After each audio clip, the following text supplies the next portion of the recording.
You're listening to the Author Stories Podcast, bringing you the story behind the stories and the storytellers. Margaret White, Terry Brooks, Sheena Kamal, Matthew Quick, JT Ellison, Walt D. Williams, Brad Thor, Corey, Dr. O, Brandon Sanderson, Robin Mom, Ernest Klein, Jim Butcher, Sherwin Harris. Visit hankgarner.com for archives of all the shows. Today's guest is Mike Maden.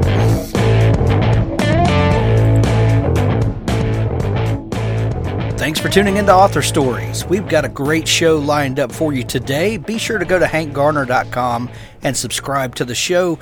No matter how you listen, Apple Podcasts, Google Play, Stitcher Radio, Pandora, Spotify, or YouTube, you can subscribe to the show and never miss an episode. I'd like to thank some sponsors today. Scribophile is a respectful online writing workshop and writers community. Writers of all skill levels join to improve each other's work with thoughtful critiques and by sharing their writing experiences.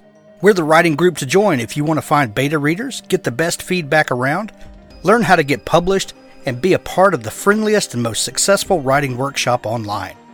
Improve your writing by receiving detailed critiques. Learn from a vast collection of free writing resources. Make lifelong friends in our busy community of writers.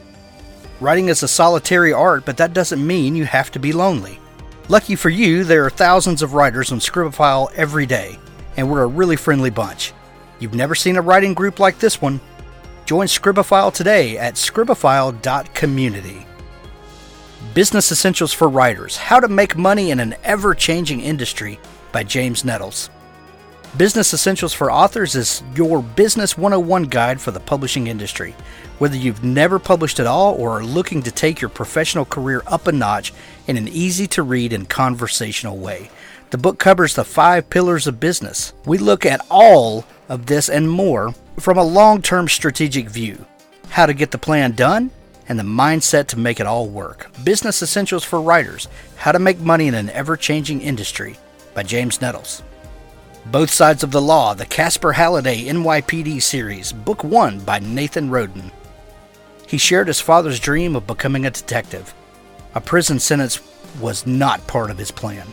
Casper Halliday's dream began to unravel 2 months before his 16th birthday. His father, Bobby, resigned from the NYPD after 15 years without an explanation. Casper's parents fought. Sirens closed in on their home from every direction. The sound that had always been a source of comfort now brought only humiliation. Bobby Halliday moved out.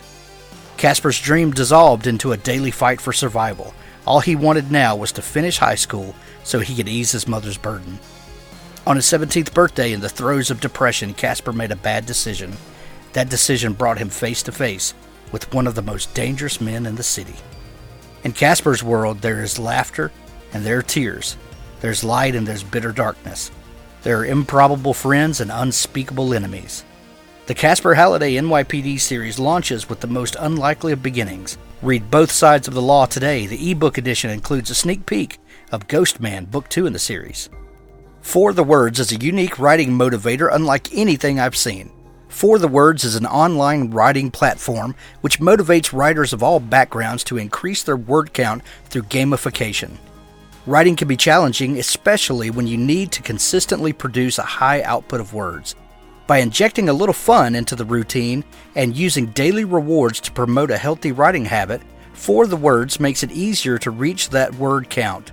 We're a community of bloggers, professional authors, college and high school students, research scientists, gamers, and first-time writers from all over the world.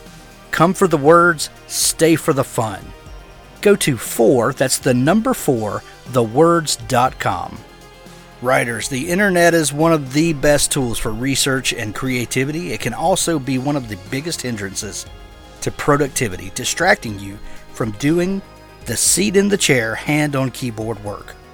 Rescue Time gives you an accurate picture of how you spend your time to help you become more productive every single day. Spot inefficiencies in your day and become better at managing your time. Create a goal like spending less than 1 hour per day on email to help you stay focused. Set an alarm to tell you when you spent more than 2 hours on Facebook. Try Rescue Time and use our special discount code for 30% off a Rescue Time premium account by going to rescuetime.com/author stories. Let us help you rescue your time. Well, thanks for joining me again for the Author Stories podcast, where I bring you the story behind the stories and the storytellers. Today, I'm really excited to have Mike Maden on the show with me today. He has a brand new book out in the Tom Clancy Jack Ryan Jr. series. It's called Enemy Contact. And if you are a lifelong lover of thrillers like I am, this is a must-have for your bookshelf this summer. Welcome to the show, Mike. It's great to be here, Hank. Thanks so much for having me. Well, thank you for joining me.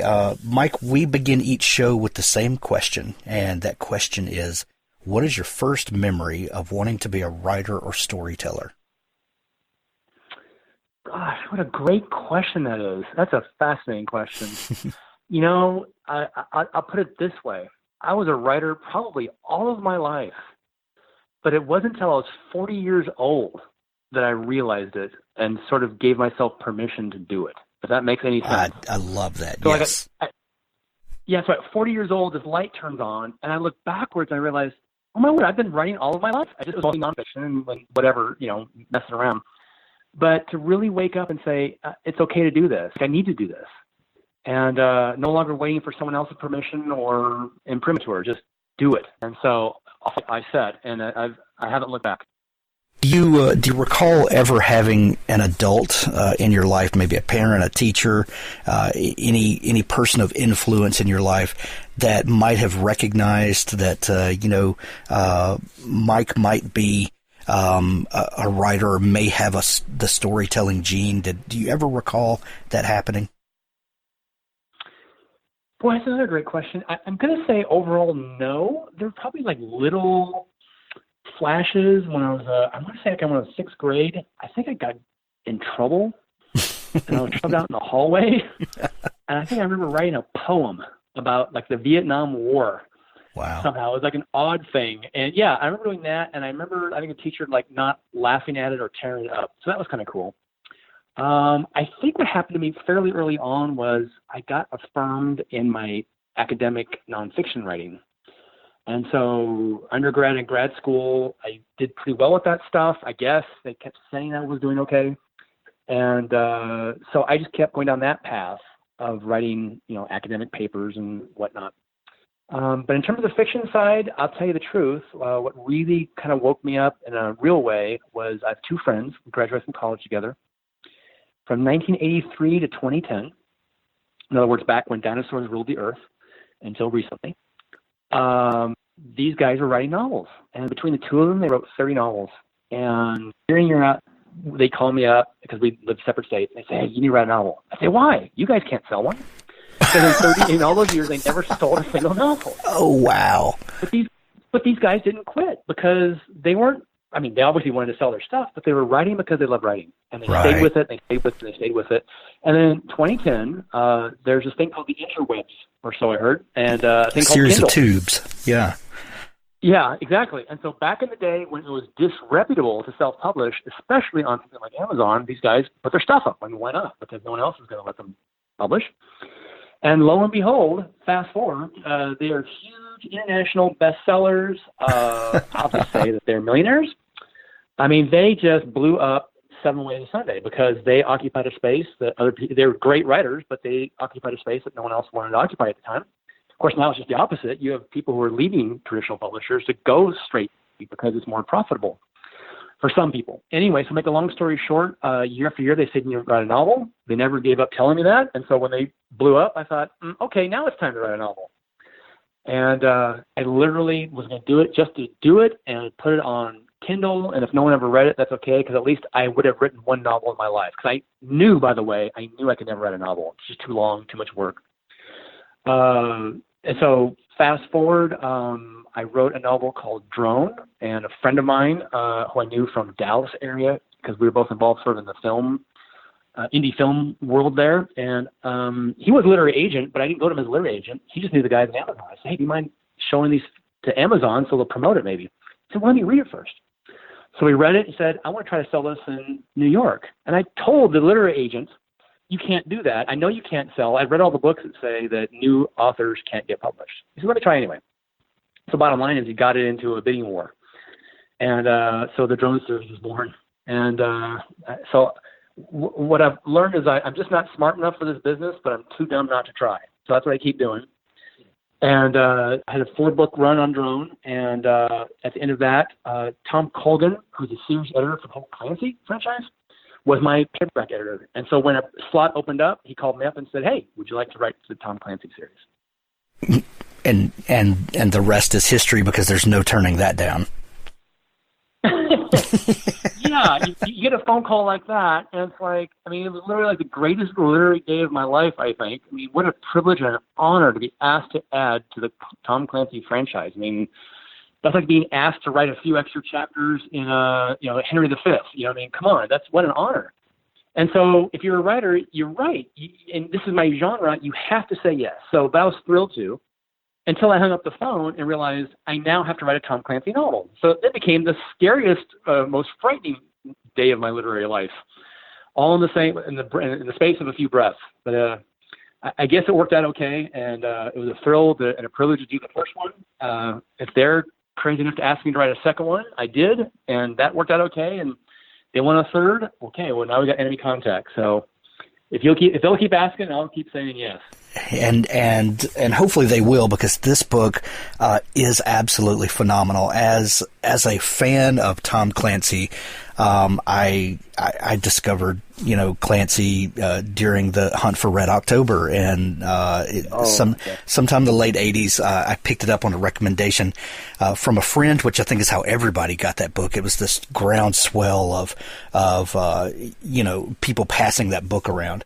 And, it's trite to say that, a book changes your life. But I can still remember the day I got that book, and I remember the day I finished that book, and thought to myself, what an amazing thing. And then you start looking into Clancy and his life, and, a recent guest on the show was talking about him and said that, he wasn't a lifelong military person. He was an insurance agent that had a library card.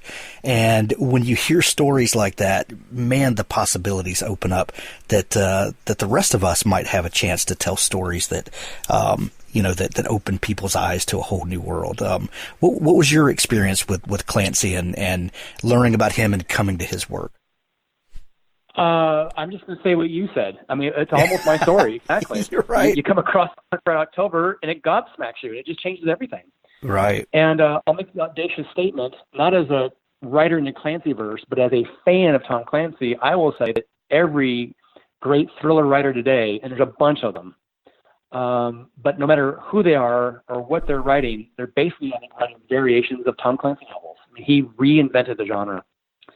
Elevating, technology really to the level of character status, giving us the specificity of those weapon systems. Before Tom Clancy, the guy grabs a gun, grabs his clips, which of course is almost always the wrong thing to say, and blasts away.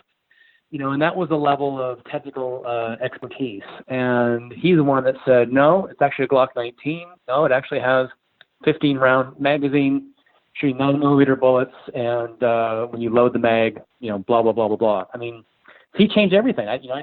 That kind of specificity, I think, has even bled over to crime novels and whatnot now. It's unbelievable. The other thing Tom Clancy did, though, that really I tip my hat to him, was even in the late 80s, when Ronald Reagan had been president for a while, but the military still, I think, was struggling under the onus of the Vietnam War, and the military still wasn't given quite the status it deserved.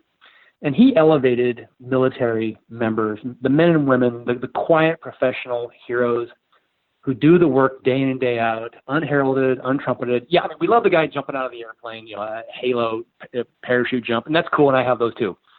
But there are sonar operators, there are intelligence analysts. There's a whole bevy of people that we weren't really thinking about that he introduced us to, and said these are also warriors in this battle.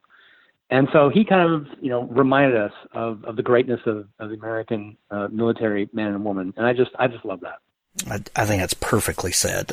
Yes, he put a face to those people and made us care about their lives and showed us that they are the everyday heroes. What a brilliant. You said that he kind of reinvigorated the genre. I think that he almost invented a new genre. I mean, it's so there was such a sea change. Agree. It's almost like a brand new thing. And I think so many people owe a debt to him for sure.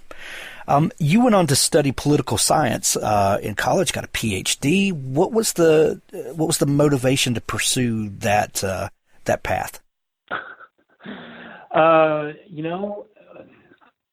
I've been very blessed in my life. You lay your hand to something. If you work hard, very often good things come of it. I just happen to. I've always loved history and politics, and particularly military history. Was a voracious reader. It's hard to believe that as a full-grown adult, I sit in a room by myself and talk to imaginary people, which is the definition of a writer. Exactly. Unsurprisingly, I did a lot of that as a child. I was kind of raised by an RCA television set and, like I said, a public library card. And I just fell in love with reading and with the world and with history. And so go to school, work hard, and suddenly I'm given pretty good grades. And they said, would you want to keep going? I said, sure. And they let me keep going, and I just kept going. So ran that string out as far as I could, and had a great time doing it. Wow. So what did you do professionally after? How do you take this PhD in political science and history, and how do you spin that into a career? Oh, it's pretty hard to do, actually, especially in this day and age. I did several things. I taught a little bit, so did some political consulting, ran a couple of political campaigns, one even successfully, but I'm very proud of that one. But wound up spending a lot of time. Actually, I also got a THM, a Master's of Theology from Dallas Theological Seminary. And so I wound up spending more than a decade working with a nonprofit agency. And it was actually working with the nonprofit in the Dallas area that I began working actually with artists and actors and creatives, trying to help them figure out who they are and what they're about, and that they had permission to be who they were designed to be. And in that process, looked in the mirror and said, hey, dummy, same thing applies to you. And that's when I was woken up to the idea of being a writer. Yeah, I was going to ask, was there a point of a personal revelation in that you're empowering and encouraging these other people? Was there a point where you had to take your own medicine, so to speak? That's exactly right. I mean, that's the very definition of integrity, isn't it? I mean, if you're I don't want to eat in a restaurant where the cook doesn't eat his own cooking. Right. If you sneak out the back door to McDonald's, I'm in the wrong restaurant. So, yeah. And so I felt like, okay, if I'm asking, because, I mean, again, if you've worked a real job for a living, as most of us have with your hands and you sweated, I mean, real work is real work. But ironically, it's easier to pick up a shovel because there's not much at stake. But when you think you're being called to being a writer, that means that your identity now is connected and your sense of value and self-worth erroneously is connected to that. And so that's why so many people say who want to write never write because they're afraid to. And so you have to call people through their fear that, hey, if you write and you're terrible at it, that's okay, because it's not about being a great writer. It's about being a writer, period, full stop. Writers write.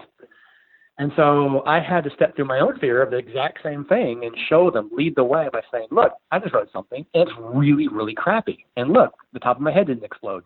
So yours won't either, so let's write. And so sort of learning to write along with them, alongside of them, and realizing, hey, wait a minute, this might be the calling. And so off I went. But yeah, I mean, you can't have courage, you can't exercise faith absent fear. I mean, fear has to be present for someone to be brave. There's no bravery if you're not afraid. Grabbing a cup of coffee is seldom a life-risking event. So don't need a lot of bravery to get a cup of coffee. Right. But boy, that blank page staring at you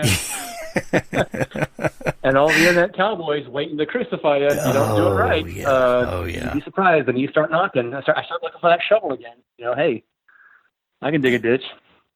Well, speaking of that, when you started working on Drone, the first book in your Drone series, when you, for so long, had not considered yourself a fiction writer, but you had all of this knowledge and background and all of that, how does that begin to form into story for you? What was the catalyst that got you into the fiction writing mindset?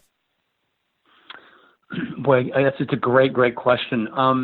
In some ways, there's obviously a huge gap between fiction and nonfiction writing, but where they are connected is that the best documentaries, the best movies about history, the best novels about history are always telling a story. The great nonfiction writers and movie directors are really what they're doing. They're great editors. They're picking the best moments and crafting all of these facts into a narrative that makes sense and connect with you. Fiction is the same thing. You just have the additional job of creating the facts that go into the fiction. So it's a little more heavy lifting, but it's kind of the same process.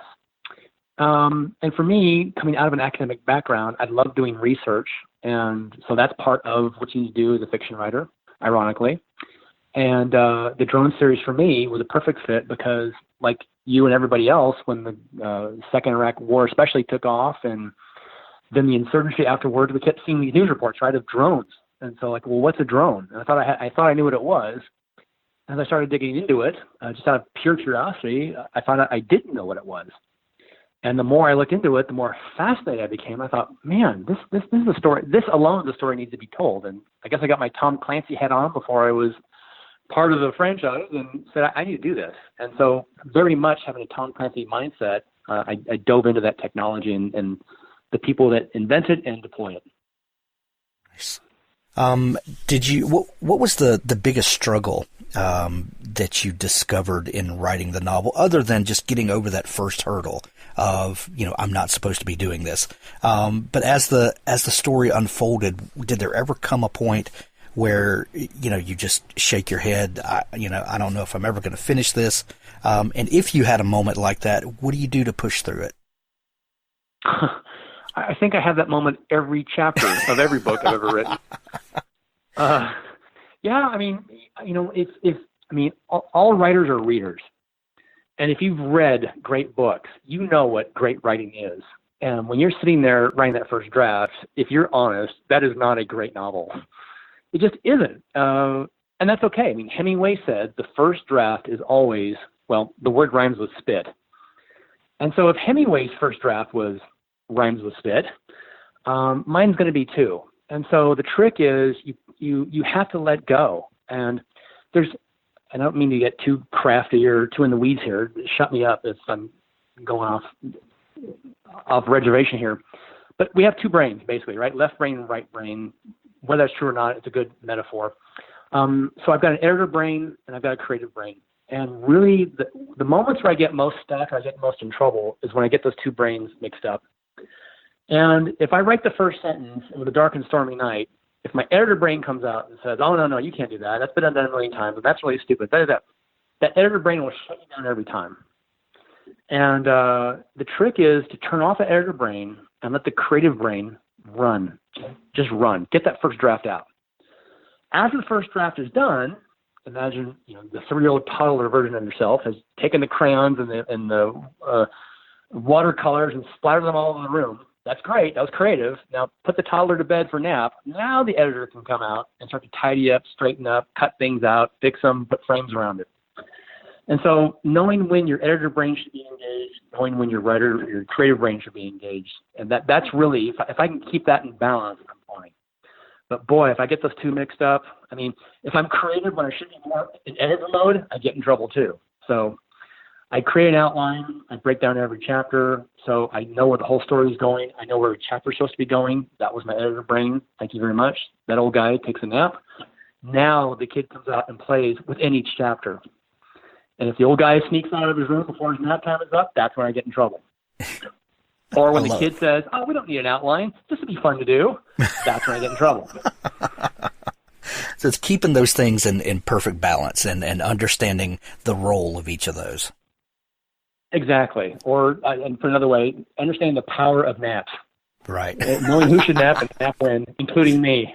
I'm putting that on a sticky note and going to stick it to my monitor here. You write that series and you become comfortable with that when you get the call to take over Jack Ryan Jr. in the world that Tom Clancy created. do you feel like a writer starting all over again? And how do you shift from this world that you created, these characters and this whole infrastructure, to stepping into someone else's? Well, I knew my agent gave me a heads up that Tom Colgan was going to give me a call, and so I was expecting it. I had two thoughts in the back of my head that would cause me to say no. And in fact, Tom Colgan didn't say those things. He said just the opposite, which is why I had to say yes. And the first thing, talk about rules of what I can or can't do, Tom Colgan came right out and said, look, don't try to imitate Tom Clancy or his voice. And that was the thing I was most scared of. Tom Clancy was an original. You can't imitate an original. His shoes are way too big to fill. And so Tom Colgan gave me the permission to not try to be Tom Clancy, just be Mike Maden. Because really, I mean, I don't think there are many rules of writing, but one of them is you have to tell the truth as you understand it. You have to find your own authentic voice and write in that voice. And he gave me permission to do that. And so that took a lot of pressure off at one level. Then, I mean, for me, to be honest with you, I think the pressure I was feeling, especially after I hung up the phone, was, I was a fan before I was asked to write the series. And I just feel such an obligation. I don't want to let anybody down. I mean, Mark Graney, Mark Cameron, these other guys, they're great writers, in their own right as well. But of course, Tom Clancy preceded all of them. And so not to let down the fans of the franchise, not to disappoint them, not to do anything with or to the characters that isn't true to those characters in the way they've been established. And so I felt this tremendous, obligation as someone who was, bequeathed a legacy. I didn't want to soil it. I wanted to, preserve it, and if I can, contribute to it and make it even better. And so I know it sounds kind of crazy, but I almost felt like this historical obligation, to live up to what had been set as the standard, the gold standard, and to move beyond that. And so that was the emotional challenge. Well, Enemy Contact is the third book that you've done, and I'm holding the hardback in my hand right here, and you get that same feeling that I remember when The Bear and the Dragon came out, and I don't know why that particular one stands out to me, but there's that feeling of holding a new Tom Clancy book, and it's a visceral thing. When you take this on and you've given the yes, and all the paperwork is done, and whatever goes into all that, and then you have to start telling stories. Are you given access to, is there a Tom Clancy database of things that you can pull from, and how do you start thinking up a new story in this world? Well, I was going to say, I'm not supposed to talk about the secret wing and annex of the CIA headquarters in Langley between you and I. I knew there was one. I have a special passkey biometrically accessed. Right. No, I mean, it's, again, the privilege and the honor. Writing is I can't say enough. It is an amazing privilege and honor. You get to create an entire new universe of things. Sidebar to that, the genius and the brilliance for me, and the privilege for me, is Tom Clancy already created like this world, this toy store that I get to play in. So I don't have to reinvent everything. There's this amazing cast of characters that's already there, a tone and a way of doing things. So a lot of the hardest decisions for a writer have been removed from me, and so that's a huge advantage for me. I feel like I get to start this race a couple of 100 yards ahead of the rest of the runners. So that's a great advantage. But otherwise, the second thing that Tom Colgan said to me that I was really thankful for was, they're not handing down 35, 50, 100-page outlines and say, here, fill in the blanks. I really was given all the creative freedom. We're letting you into the toy store after hours. We're locking the door behind you, so go play. I mean, just don't break anything, right? But I get to play. And so I pretty much get complete free, reign. And certainly Tom, reads through my manuscript. If he feels like I maybe went too far here, or maybe a character might not say that, we talk about it, and, we figure it out. But really, it's the best possible world where I have maximum creative freedom, but I have an area of a playground that's already been built for me. So it's awesome. So yeah, for me, short answer, new book, blank page. It's up to me to generate everything. That is fantastic. One thing that I loved about the old Clancy books, and it was indicative of the time and place that we lived, was that he told these stories with these giant set pieces, and Hunt for Red October is a perfect example where there are really two sides in the story. There's the U.S. Submariners, and there's the Soviet Union, and it's a very particular kind of story. The world has changed dramatically and drastically since that time, and the kinds of stories we can tell now have to morph with the world that we live in. For the new book, Enemy Contact, what is the story that we find Jack Jr. in and the rest of the world, and what are some of the challenges of writing in the kind of world that we live in physically now? Boy, that's just two really great questions. I'm sorry. I ask like 18 questions at a time. No, they're fine. It's great, and I'll try to answer them both, and I'd be a little more succinct. I apologize for being so prolific. Bottom line is, you're right. It's a new world, new players. In the genre, the techno thriller genre, there's good guys and bad guys, and so the trick is, and the challenge is, who are the new bad guys, and how do you make them interesting and relevant and real? But how do we also make them new? It's, I think, one of the struggles in our genre is we keep seeing the same bad guys over and over and over. But there's lots of bad guys out there, and so the trick is to find those bad guys and to present them in a way that we haven't seen before. And if we have existing bad guys, to represent them in a way we haven't seen before. So that's the challenge for me as a writer.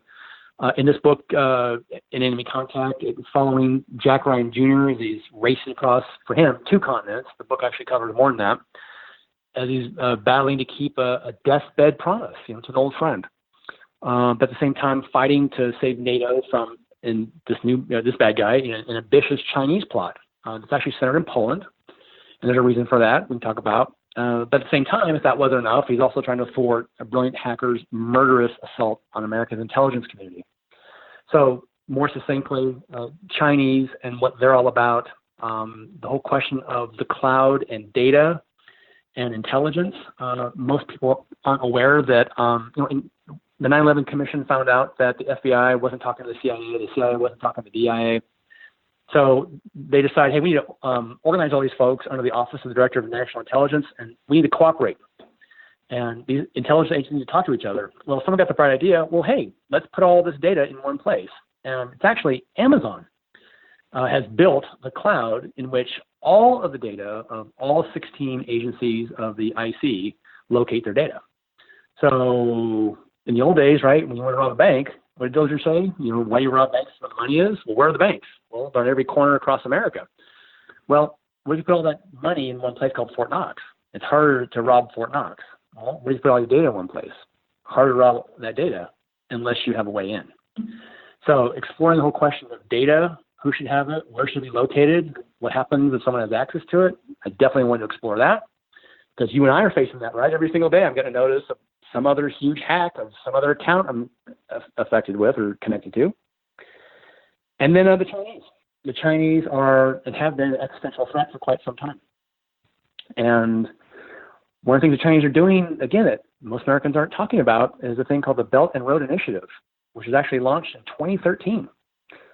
And what the Chinese are doing, very consistently and methodically and efficiently, is they're creating a network of trade and commerce that is going to link basically everything from Vladivostok and the Pacific, eastern border of Russia, all the way to Lisbon and the Atlantic in the west, from Murmansk in the north to Mumbai in the south. In other words, China has a plan to unite the Eurasian landmass in a single economic entity that they'll be in charge of. I mean, this is the most significant and strategic change that could possibly happen, and it's happening right under our noses. The Chinese are connecting 40% of the world's population and about 1/3 of the world's GDP under their umbrella. And that's scary stuff. And so that's some of the stuff that is being addressed in this book. Well, Mike, I know you have a hard out that you've got to get to in a minute, but in the great spirit of Tom Clancy, you have created a tale that terrifies us about the things that are right under our nose. And I mean that as a huge compliment. I absolutely love the book, Enemy Contact. It's out available everywhere now when people are hearing this. Is there a place online where people can connect with you, Mike, if they're just learning about you and want to dig into your back catalog? Yeah, absolutely. MikeMaden.com. It's Maden, like the coach or the shoes, but with one D. And all of my contact information is there, Facebook, Twitter, and all that stuff, or you can email me. And all my catalog is there. But certainly Amazon, Barnes & Noble, anywhere you buy books of any kind, all my books are available there. And they come in all formats, audio, ebooks, the whole 9 yards. So any format you want, it's available to you. Thanks so much for taking time to come on the show with us today, Mike. We're going to send everyone to see you, and it's been so much fun talking. Thank you. Thank you, Hank. It's a great pleasure and a privilege. I hope we can do it again soon. Thanks for listening to this episode of Author Stories. Go to hankgarner.com to find all of the archives of the show, and be sure to subscribe while you're there. Now stay tuned for a special audiobook clip from Richard Gleaves, the Jason Crane series. I was walking through the woods between Wolfert's Roost and the future site of my father's Stone Manor house. The house would eventually stand on what had been old Baltus's pumpkin field, the land where I had found my grandfather's head. Father had chosen the spot for its view of the Hudson River. Knoll was to be a grand mansion in the Gothic Revival style, but at the time the mansion was but a few foundations of Van Brunt stone. I had become fond of the place already, the idea of it, and I spent many a night alone in a shack on the property. My mother disapproved. She would have me sleep in the room across from hers in our townhouse. But I was 15 and did not answer to her. I kept a bottle of spirits hidden in the crook of 2 walnut trees near old Baltus's grave. I thought he would approve of the gesture. I had stopped along my way to fetch it out. At the moment the first pull of liquor touched my throat, I heard a ghastly, inhuman laugh. I was not alone in the woods. Had God sent the horseman after me? Had I sinned that terribly? I ran through the wood and found the field where Knoll was to be built. The outline of the foundations was barely discernible beneath the snow. An apparition stood there. Though I have seen him many times since, I shall never forget my first glimpse. Gaunt in moonlight, headless, exuding power and malice. A magic thing in the land of the ordinary. The headless horseman of Sleepy Hollow. What chills those words evoke. It charged at me, hatchet raised. I stood transfixed, unable to move, unable to even imagine escape. This was the servant of God, after all, sent to strike down sinners. I hurled the bottle from my hand, ashamed that I had become a drunkard as Baltus had been. It shattered against the foundations of Knoll. I stretched out my arms and awaited judgment. A piercing white light broke the darkness. The horse reared. "Not my Dillon!" cried Agatha, appearing from the wood. She held a skull in her hand. It shone brightly as a diamond. And in that moment I understood. The horseman did not serve God. He served my grandmother. Perhaps in that moment I came to see Agatha and God as one and the same. The unholy spirit fought her command. A foreleg of the demon horse struck my head with such power that I fell backwards with a cry and knew no more.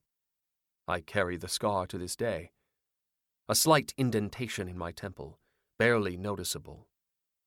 In my days of courting I was told that when I am angry the patch of insulted skull bone will stand out in a disturbing manner. I have never had occasion to see this phenomenon, however, as I am generally well pleased whenever I pass a mirror.